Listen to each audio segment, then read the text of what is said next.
दोस्तों, हमने एक शब्द सुना होगा, महाक्लेश, डूम्सडे, या जिसे अलग अलग शब्दों में बयां किया गया है। ये क्या है? महाक्लेश क्या है? कौन सा समय है इस पृथ्वी के लिए जबकि महाक्लेश इस पृथ्वी पर होगा? इसके विषय में बहुत सी बातें हैं, परंतु बाइबल बहुत स्पष्ट रीति से इस विषय में कुछ कहती है जो परमेश्वर ने भविष्यवाणियों में भी अंकित किया है।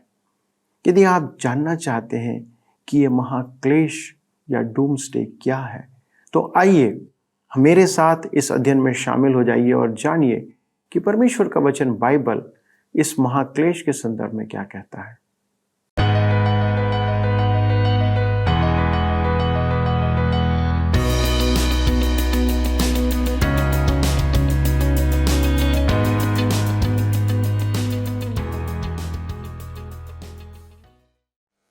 प्रिय मित्रों, आप सभी को प्रेम भरा नमस्कार। आशा है आपके जीवन में शांति और कुशलता बनी हुई है और आप परमेश्वर के साथ साथ चल रहे हैं। सत्यवचन बाइबल अध्ययन में आपका स्वागत है, जो प्रतिदिन आपके लिए परमेश्वर के वचन का सरल क्रमबद्ध अध्ययन प्रस्तुत करता है। दोस्तों, आपको स्मरण होगा कि हम इन दिनों बाइबल से भविष्यवाणी की पुस्तकों से यशायाह की पुस्तक का अध्ययन कर रहे हैं। यह पुस्तक बाइबल का एक छोटा रूप है जिसमें 66 अध्याय हैं। भविष्यवाणियां हमारे लिए एक भविष्य का सूचक है कि आने वाले समय में क्या होने वाला है। आज का भाग महाक्लेश के संदर्भ में है, जब हम इस्राएल पर अन्यजातियों के आक्रमण को देखेंगे। दोस्तों, हमारे परमेश्वर की यह विशेषता है कि वह अपने लोगों को दंड देने के लिए कई बार अपने विरोधियों को उपयोग करता है।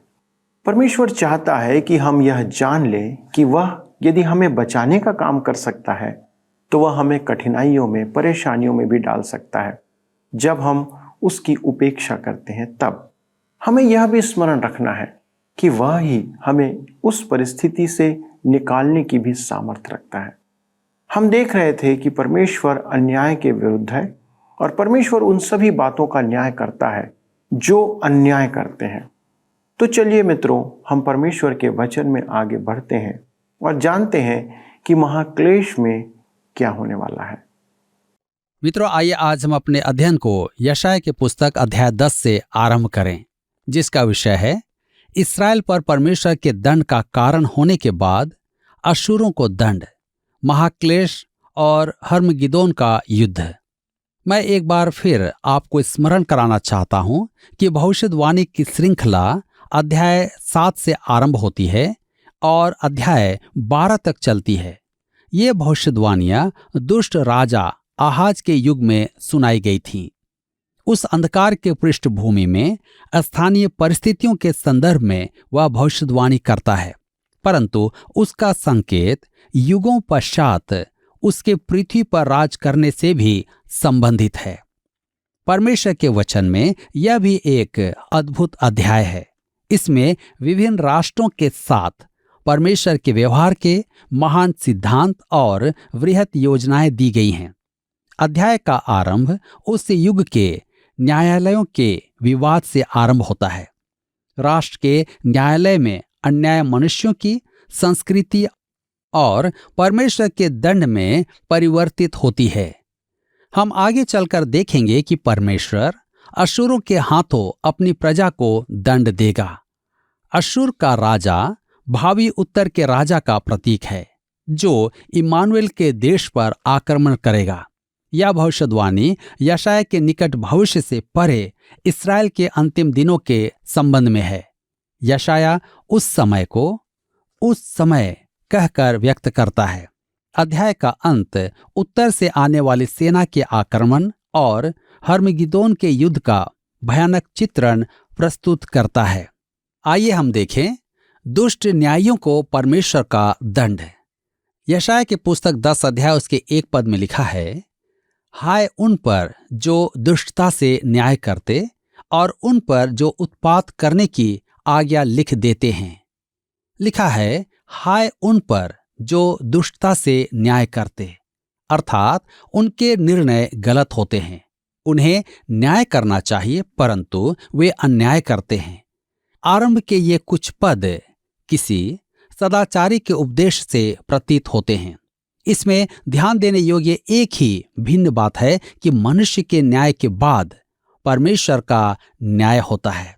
पृथ्वी पर उपस्थित न्यायी और न्यायासन भी आवश्यक है कि परमेश्वर के न्याय को प्रकट करें और उसे लेखा दें। यशायाह 10 उसके 2 पद में लिखा है कि वे कंगालों का न्याय बिगाड़ें और मेरी प्रजा के दीन लोगों का हक मारें, कि वे विधवाओं को लूटें और अनाथों का माल अपना लें। यह पद आज का सा प्रतीत होता है। मेरे विचार में हम आज के संसार में यही देखते हैं। न्यायालयों में न्याय होना चाहिए और उन्हें परमेश्वर के न्याय को प्रकट करना चाहिए, परंतु वे ऐसा नहीं करते हैं। अन्याय की बढ़ती हो रही है, मनुष्यों का पतन हो रहा है, स्वतंत्रता की संकल्पना विकृत हो गई है। प्रत्येक अपराधी के साथ न्याय होना आवश्यक है ताकि आपका परिवार और मेरा परिवार सड़कों पर सुरक्षित आना जाना करे। इसके लिए आवश्यक है कि अपराधी को दंड दिया जाए, परंतु अनेक अपराधी इन दुर्बल अन्य जातियों के कारण सड़कों पर निरंकुश घूम रहे हैं।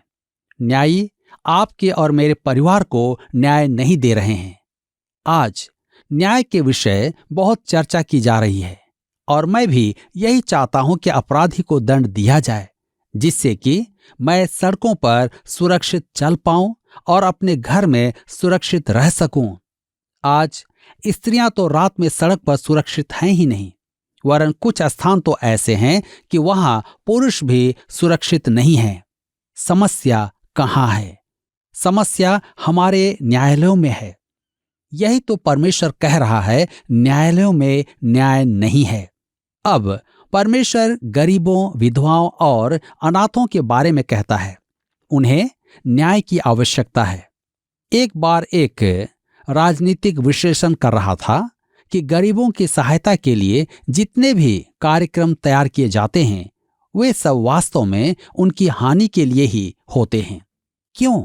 क्योंकि गरीब का न्याय करने वाला केवल परमेश्वर है। न्यायियों को इस पृथ्वी पर परमेश्वर का प्रतिनिधित्व करना चाहिए। आज अनेक न्यायी परमेश्वर से रहित हैं।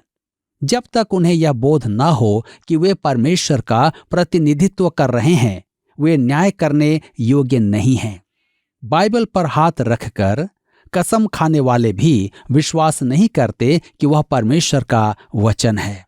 मेरे मित्रों, परमेश्वर सिद्धांतों की बात कर रहा है। जब तक कि एक न्यायी परमेश्वर का प्रतिनिधित्व न करे, वह मनुष्य का प्रतिनिधित्व नहीं कर सकता। परंतु मैं मूर्ख सा लगता हूं, क्योंकि हम सच्चाई से बहुत दूर निकल गए हैं।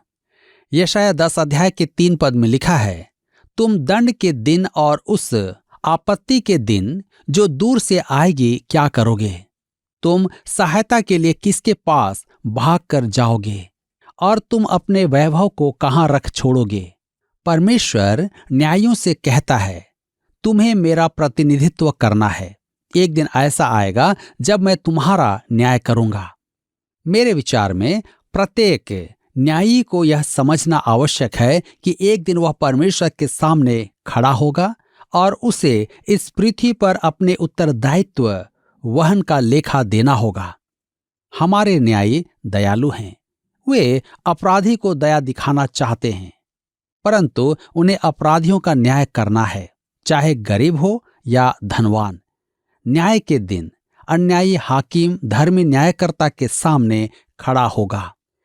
यशायाह 10 के 4 में लिखा है, वे केवल बंधुओं के पैरों के पास गिर पड़ेंगे और मरे हुओं के नीचे दबे पड़े रहेंगे।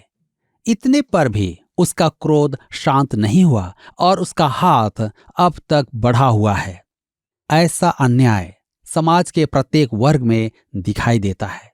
जी हां, प्रत्येक मनुष्य इससे प्रभावित है और पतन एवं विनाश के मार्ग पर चलाया जा रहा है। आज नैतिकता के क्षेत्र में हम एक नए पतित स्तर पर हैं।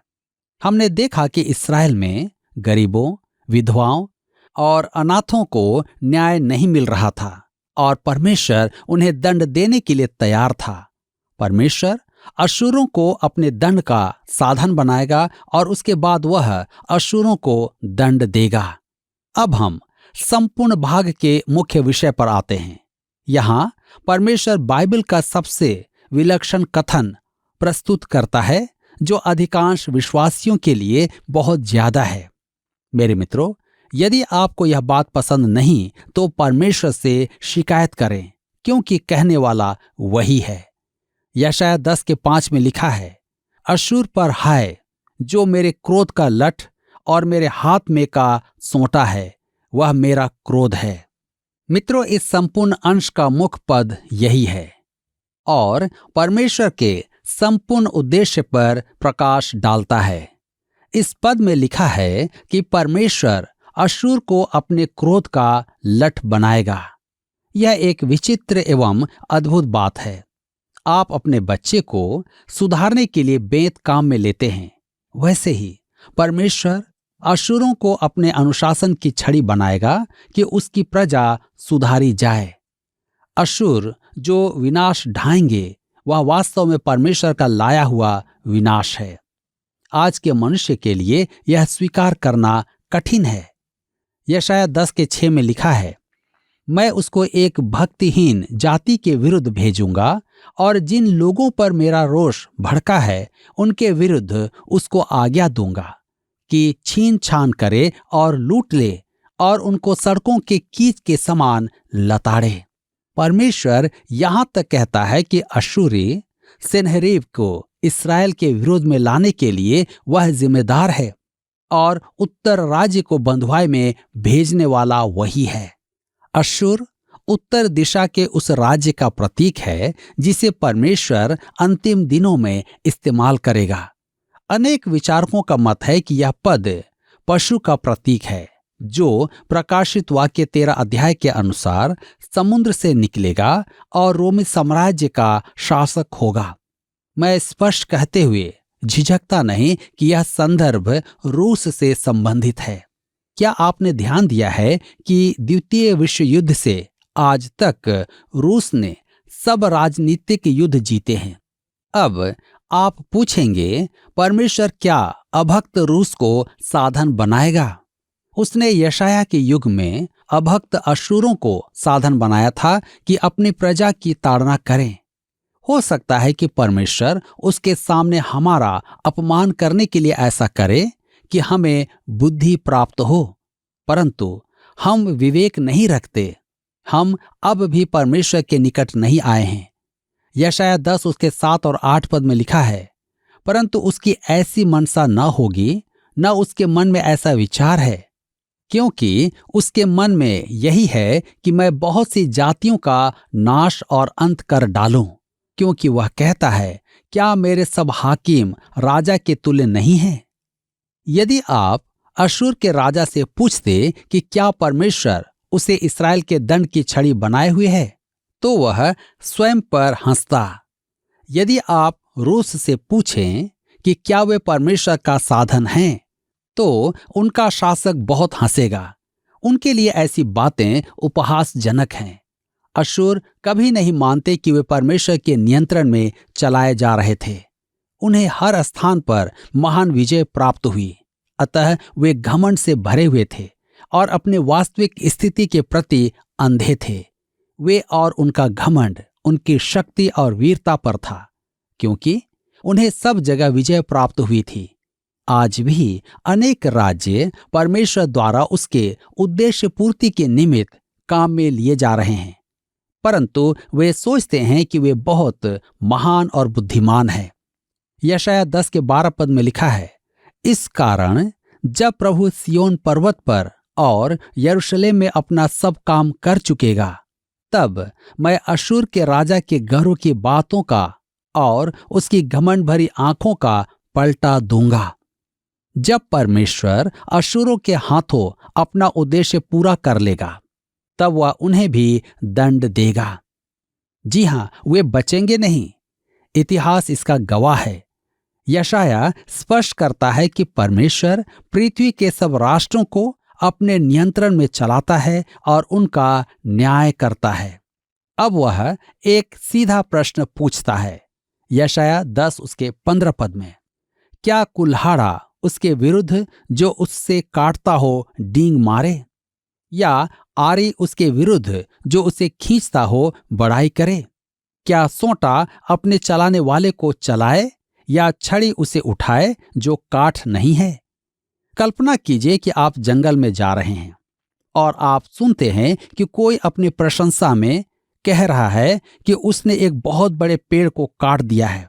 आप उसके पास जाकर देखते हैं कि वह एक कुल्हाड़ा है जो अपनी प्रशंसा कर रहा है। आप उससे पूछते हैं, तुम कहना क्या चाहते हो? कुल्हाड़ा आपसे कहेगा, मैंने इस बड़े पेड़ को काटकर गिरा दिया है। आप सोचेंगे कि यह कैसी मूर्खता की बात है। कुल्हाड़ा चलाने वाला भी तो कोई होगा। अशूर तो क्या, विश्व के सब राष्ट्रों के साथ ऐसा ही है। परमेश्वर उन्हें काम में लेता है। यही कारण है कि हमें परमेश्वर के हाथ को देखने की आवश्यकता है। मनुष्य को परमेश्वर की अगुवाई को देखना है। हमें मार्टिन लूथर की बात स्मरण रखना है, एक मनुष्य के साथ परमेश्वर हो तो वह बहुसंख्यक है। हम बहुसंख्यक हैं क्योंकि परमेश्वर हमारे साथ है। परमेश्वर ही है जो जगत का संचालन कर रहा है। अशूर परमेश्वर के हाथ की कठपुतली थे। अब हम आगे देखते हैं महाक्लेश और इस्राएल के बचे हुए लोगों की सुरक्षा। अब महाक्लेश के समय में बचे हुए यहूदियों का दर्शन। आइए पढ़ें यशायाह 10 अध्याय के 20 पद। लिखा है, उस समय इस्राएल के बचे हुए लोग और याकूब के घराने के भागे हुए अपने मारने वाले पर फिर कभी भरोसा न रखेंगे, परंतु यहोवा जो इस्राएल का पवित्र है उसी पर वे सच्चाई से भरोसा रखेंगे। इस पद में यशायाह निकट परिस्थितियों के परे उस समय को निहार रहा है जो प्रभु का दिन है। वह समय महाक्लेश से आरंभ होगा। यशायाह 10 के 24 में लिखा है, इसलिए प्रभु सेनाओं का यहोवा यूं कहता है, हे सिय्योन में रहने वालों, मेरी प्रजा, अशूर से मत डर, चाहे वह सोंटे से तुझे मारे और मिस्र के समान तेरे ऊपर छड़ी उठाएं। यह यहूदा के लिए धीरज के शब्द हैं। वह अश्शूरियों के द्वारा बंदी बनाए जाने से बचाया जाएगा। यशायाह 10 उसके 27 पद में हम पढ़ते हैं, उस समय ऐसा होगा कि उसका बोझ तेरे कंधे पर से और उसका जुआ तेरी गर्दन पर से उठा लिया जाएगा और अभिषेक के कारण वह जुआ तोड़ डाला जाएगा। हम देखते हैं हर्मगिदोन का युद्ध। यशायाह फिर से उस दिन के परे देखने लगता है। यशायाह 10 उसके 28 से 32 पद में लिखा है, वह अय्यात में आया है और मिग्रोन में से होकर आगे बढ़ गया है। मिकमाश में उसने अपना सामान रखा। वे घाटी से पार हो गए। उन्होंने गेबा में रात काटी। रामा थरथरा उठा है। शाऊल का गीबा भाग निकला है। वे गलीम की बेटी चिल्ला, हे लैशा के लोगों कान लगाओ। हाय बेचारा अनातोत, मदमेना मारा मारा फिरता है। केबिम के निवासी भागने के लिए अपना अपना सामान इकट्ठा कर रहे हैं। आज ही के दिन वह नोब में टिकेगा। तब वह सियोन पहाड़ पर और यरूशलेम की पहाड़ी पर हाथ उठाकर धमकाएगा। मेरे मित्रों, यह भविष्यवाणी का एक अति उत्तम भाग है। यहाँ भौगोलिक क्षेत्रों का उल्लेख है। ये सब स्थान यरूशलेम के उत्तर में है और यहाँ अश्शूरों के आगमन का मार्ग भी दिखाया गया है। वरन उत्तर से भावी आक्रमणकारियों का मार्ग भी दर्शाया गया है। मेरे विचार में यह भावी आक्रमणकारी रूस होगा। यह आक्रमणकारी मगोग गोत्र से आएगा। यहेजकेल की पुस्तक 38 और 39 अध्याय को आप पढ़ें। आप जरा स्थानों पर ध्यान दें। अय्यात यरूशलेम के उत्तर में लगभग 24 किलोमीटर पर है। मिग्रोन अय्यात के दक्षिण में एक घाटी है जहां योनातान ने पलिश्तियों पर विजय प्राप्त की थी। इसे हम पहला शामुएल 14 अध्याय में पाते हैं। मेरे विचार में एल नबी ने इसी स्थान पर तुर्किस्तान को हराया था। गेवा और रामा यरूशलेम के उत्तर में 9 किलोमीटर की दूरी पर हैं। अनातोत यरूशलेम के उत्तर में लगभग 5 किलोमीटर की दूरी पर है। यहाँ भविष्यद्वक्ता यिर्मयाह का घर था। लेशा फलस्तीन के उत्तर में दान के क्षेत्र में था। मदमेना गोबर का पहाड़ यरूशलेम के उत्तर में कूड़ादान था। गेबीम भी संभवतः यरूशलेम के उत्तर में था, परंतु निश्चित नहीं है। नोब अंतिम स्थान है जो यरूशलेम से उत्तर दिशा में दिखाई देता था। यह उत्तर से आने वाले बैरी के मार्ग का नक्शा है जो यरूशलेम को असहाय स्थिति में लाएगा और उसकी हार होगी। यशायाह की पुस्तक 10 के 33 पद में आगे लिखा है, देखो प्रभु सेनाओं का यहोवा पेड़ों को भयानक रूप से छांट डालेगा। ऊंचे ऊंचे वृक्ष काटे जाएंगे और जो ऊंचे हैं अतः नीचे किए जाएंगे। परमेश्वर हस्तक्षेप करके अपनी प्रजा को बचाता है। मेरे विचार में यह प्रभु यीशु के द्वितीय आगमन के संबंध में है, जब वह अपना राज्य स्थापित करेगा। हम यशायाह 10 उसके 34 पद में पढ़ते हैं, वह घने वन को लोहे से काट डालेगा और लबानोन एक प्रतापी के हाथ से नाश किया जाएगा। मेरे विचार में यह प्रतापी प्रभु यीशु होगा जब वह इस पृथ्वी पर आएगा। मेरे मित्रों, यह क्या ही महत्वपूर्ण और विशेष बात है कि आज हम इस बात को समझ पा रहे हैं कि परमेश्वर सब बातों पर अधिकार रखता है और सब बातों को होने देता है ताकि मैं और आप उसके करीब आ सकें। आज प्रश्न उठता है कि क्या हमारी समस्याओं में हम प्रभु की ओर लौटते हैं? आप इस पर अवश्य विचार करें। परमेश्वर आप सबको आज के वचन के द्वारा आशीष दे। दोस्तों, आपने सुना कि परमेश्वर अन्याय का भी न्याय करेगा। आज संसार में हम हर प्रकार के अन्याय की प्रभुता को पाते हैं। किसी भी देश में आप चले जाइए, हमें निष्पक्षता देखने को नहीं मिलेगी। जो गरीब और प्रभावशाली नहीं है या जिनके पास धन की ताकत नहीं है, उन्हें हर प्रकार से सहन करना पड़ता है और न्याय उन्हें प्राप्त नहीं होता। आज एक बात हमें याद रखना है कि समाज में जिन जिन लोगों को जो जो स्थान या अधिकार प्राप्त है, वह केवल उन्हें परमेश्वर के द्वारा प्रदान किया गया है और परमेश्वर चाहता है कि वे अपनी जिम्मेदारियों का निर्वहन न्याय और ईमानदारी से करें। पर यदि वे उस अधिकार का दुरुपयोग करते हैं तो उन्हें भी एक दिन परमेश्वर को हिसाब देना होगा। हम भी इस बात को इस पुस्तक में देख रहे हैं कि परमेश्वर एक दिन न्याय करेगा, क्योंकि वह न्यायी परमेश्वर है। दोस्तों, क्या यह बात आपको भयभीत करती है या फिर आप इसके द्वारा आशान्वित होते हैं?